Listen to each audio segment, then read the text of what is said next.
था करना हिय था करना लकड़ था हने अरे कसा था हुजूर जा गुलाम महबूब जो गुलाम मदीने वाले घोट सलाले जे गुलाम मदीने वाले से सलाले जे हुक्म मुझे पंहिंजो ज़िक्र था कमाइने उन्हनि सां खौस करण यानी अल्लाह सां खौस करण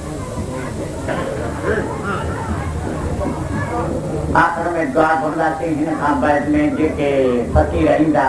से महिरबानी करे तव्हां एतिरो कयो जो पंहिंजे मालिक जी तौहीद खां सवाइ आउटलाइन वारो को बि कलाम न हुजे वेंदे सॼी राति अॼु घणी जमात आयल आहे रब साईं तव्हांजे हिन जमात जे सदके औलियान जे सदके फ़क़ीरनि जे सदके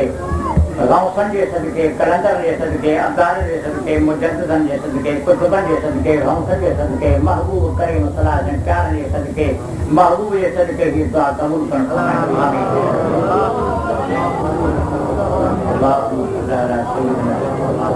अल्लाहुम्मा सल्लि अला सय्यिदना मुहम्मद व अला आलि सय्यिदना मुहम्मद व बारिक व सल्लम अलैहि तस्लीमा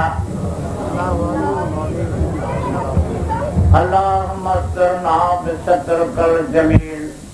يحبهم يحبونه في الله والذين آمنوا وشدوا بالله رب لا تذرني فردا وأنت خير الوارثين الله لطيف بعباده يرزق من يشاء وهو القوي العزيز بغير حساب اللهم يا غني يا مغني يا كافي أغني بحلالك عن حرامك وأغني بفضلك من سواك إلهي آتني في كل ليل لقاء مصطفى لا ريب فيها إن الله وملائكته يصلون على النبي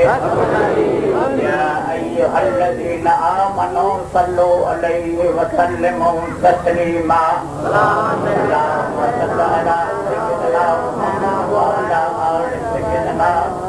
محمد وآله وأصحابه أجمعين آمين برحمتك يا أرحم الراحمين لا إله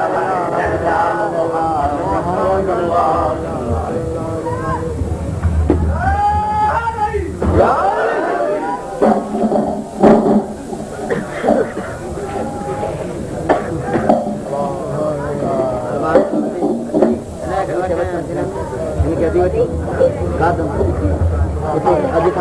फकीर जेके विरागी फकीर ते ॻाइण लाइ ईंदा आहिनि सभ खां पहिरियां चवंदा आहिनि बाबा अमर इजाज़त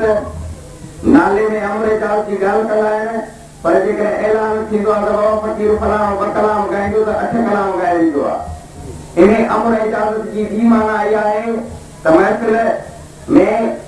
उन फुकरा खे या फकीर खे जेतिरो वारो मिले थो महिरबानी करे उहो 5 वारे जेतिरा कलाम पाण ॻाए इहा ई अमर इजाज़त जी माना आहे रुगो नाले में अमर इजाज़त जी माना जी ॿी का माना आहे इन जे करे मां पंहिंजे अर्ज़ु कयां त फिलहाल जेको दोस्त ईंदो उन खे असां 2 कलाम ॾिना आहिनि उहो आहे शीर फकीर